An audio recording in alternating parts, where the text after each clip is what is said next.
Fee reimbursement బకాయిలను విడుదల చేయాలని డిమాండ్ చేస్తూ ఇందిరా పార్క్ వద్ద తెలంగాణ ప్రైవేట్ డిగ్రీ పీజీ కాలేజీల మేనేజ్మెంట్ అసోసియేషన్ ఆందోళన చేపట్టింది. 3 ఏళ్లుగా బకాయిలు రాకపోవడంతో స్టాఫ్కి జీతాలు, కాలేజీ బిల్డింగ్లకు రెంట్ చెల్లించలేకపోతున్నామని ఆవేదన వ్యక్తం చేశారు.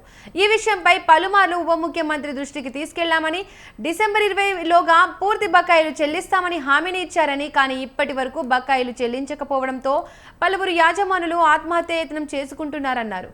ముఖ్యమంత్రి జోక్యం చేసుకొని తమ బకాయిలను విడుదల చేయించాలని ప్రభుత్వానికి విజ్ఞప్తి చేశారు.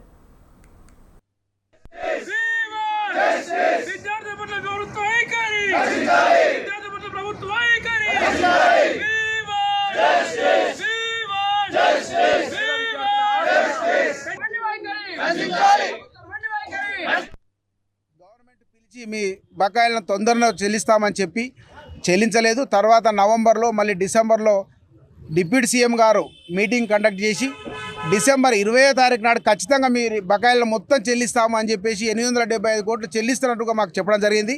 కానీ ఈ రోజు వరకు ఆ బకాయిలు చెల్లించకపోగా మాకు కనీసము అపాయింట్మెంట్ ఇవ్వడం లేదు.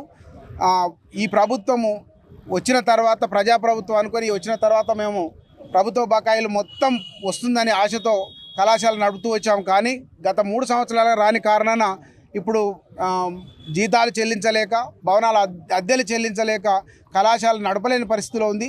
ప్రభుత్వం అర్థం చేసుకోవాలి.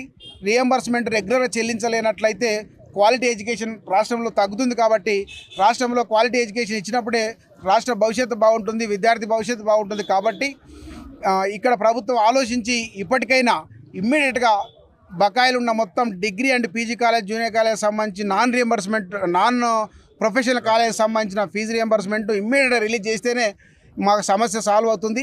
గవర్నమెంట్ పిలిచి మీ బకాయిలను తొందరగా చెల్లిస్తామని చెప్పి చెల్లించలేదు. తర్వాత